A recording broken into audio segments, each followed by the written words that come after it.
샬롬, 평강이 여러분 가운데 있기를 원합니다. 그리고 오늘도 또 기쁨으로 또 즐겁게 우리 주님의 뒤를 우리가 주님과 함께 겸손히 따라가기를 원합니다.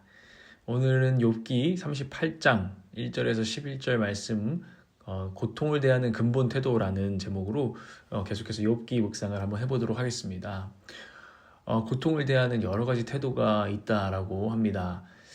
고통을 대하는 첫 번째 태도는 자기 연민이죠. 내가 왜 이런 고통을 당하는 것일까? 내 인생만 너무나 불쌍하다, 어렵다, 이런 자기 연민 가운데 빠질 수 있습니다. 또 이 고통이 오면 우리는 비교하고 과시를 할 수도 있죠. 자기 연민 가운데 갑자기 근데 내가 뭐 저 사람들보다 못한 게 뭐야? 내가 왜 이런 일들이 내 인생에 있어야 해? 난 꽤나 괜찮은 삶을 살았는데 왜 이런 취급을 당해야 되지? 하면서 비교하고 자기의 의를 어쩌면 또 나타내고 과시하는 모습도 우리 가운데 있을 수 있습니다. 욥도 그랬습니다.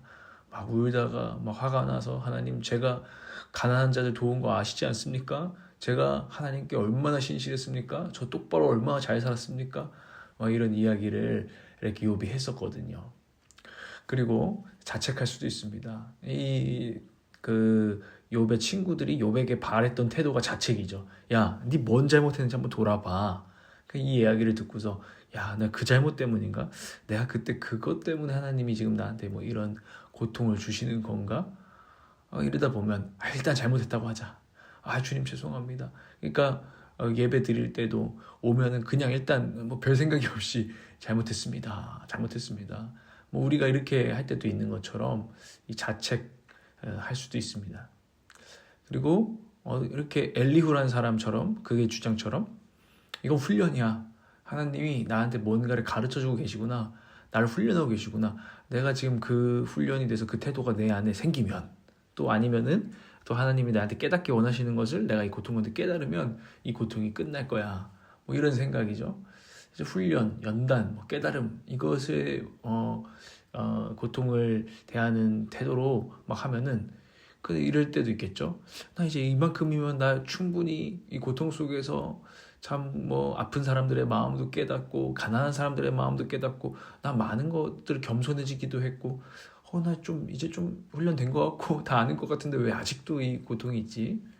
우리가 이렇게 또 되겠죠. 이 여러 가지 태도들은 또 필요한 태도이기도 하지만 이 고통을 대하는 근본 태도는 아니라는 것을 오늘 우리는 묵상하게 됩니다. 여러분들은 어떤 방식으로 고통을 대하십니까? 근데 그 가장 근본적인 태도를 보여주는 이야기가 욥기에 나옵니다. 욥기에서 하나님이 욥에게 등장하셔서 수없는 시간 자기 연민과 과시와 자책과 훈련, 뭘까 이 고통의 이유가 막 이렇게 고민하던 욥에게 나타나셔서 욥을 불러서 자기 앞에 세우십니다. 욥, 대답해 보라. 대장부답게 남자답게 대답해 보라. 이 세상이 어떻게 돌아가느냐? 땅이 어떻게 생길 때 너 땅이 어떻게 생기는지 아냐? 이 별들이 어떻게 생겼는지 알아? 이 파도가 땅과 바다의 경계를 딱 울타리를 친 것처럼 이렇게 딱 정해져 있는 것들이 왜 그렇게 된 건지 알아? 너 그때 그 모든 것들이 생길 때, 만들어질 때, 창조될 때, 이 창조세계가 만들어질 때 너는 알고 있니? 지금 여전히 이 창조세계는 돌아가고 있는데 너 어떻게 돌아가는지 알고 있니? 한번 대답해 보라. 그러니까 이 하나님의 폭풍 질문 앞에 욥은 결국은 이렇게 말합니다. 하나님, 제가 손으로 입을 가릴 뿐입니다. 제가 제 입을 손으로 막습니다. 이렇게 고백했다는 거예요. 그리고는 다시는 더 대답하지 아니하겠습니다. 하나님께 뭐라고 제가 말씀드리지 아니하겠습니다. 라고 욥이 대답했습니다. 이 이야기가 뜻하는 바가 뭐겠습니까?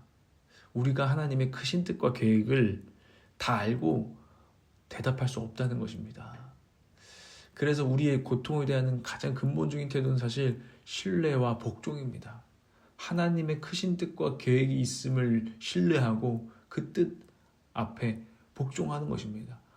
진짜 이해 안 되네? 이러면서 따지는 태도가 우리의 근본 태도가 아니라요. 하나님의 크신 뜻과 계획 앞에 저는 다 할 수 없습니다. 주님은 제 지혜보다 훨씬 더 높으십니다.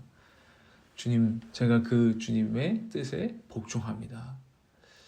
존 스토트 목사님이 그래서 이렇게 썼어요. 욥이 창조 세계를 보고도, 하나님이 창조 세계 보면서도 이거 왜 그런지 알아? 이 신비함과 이 능력을 이것을 보고도 하나님을 신뢰하는 것이 합당하다면, 주님 제가 더 말하지 않고 하나님을 신뢰하고 복종하겠습니다. 이것이 합당하다면 우리 그리스도인들 십자가에서 사랑과 공의를 보여주신 하나님을 더 깊이 신뢰해야 하지 않겠는가라고 묻고 있습니다.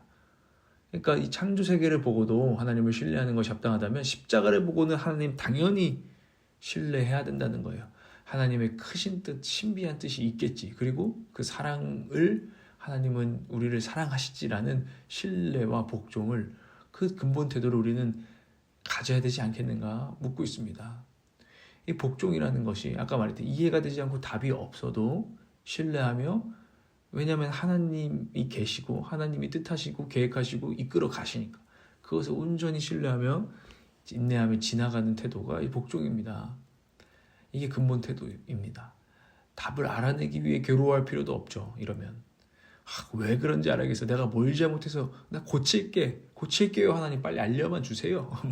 이런 식으로 너무 답답해요. 그 인간적으로는 너무나 이해가 가죠. 그죠?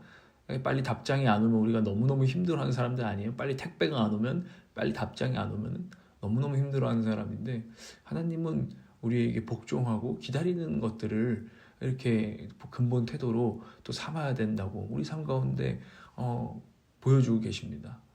이 답장을 빨리 받으려는 조급함, 이것도 그냥 복종하고 오히려 그것들은 하나님이 또 주시겠지 믿고 우리가 오늘 해야 되는 일을 해야 되는 그것들을 맡기고 살아내야 되는 우리의 삶을 보여줍니다.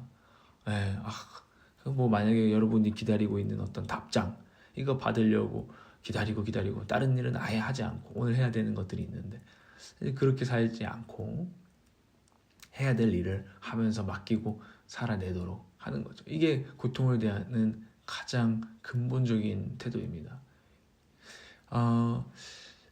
그러고 나서 또 우리가 한 가지를 더 볼 수 있다면, 이 십자가 사건을 보면은 당연히 하나님을 신뢰해야 된다라는 우리가 오늘 묵상을 나눴어요.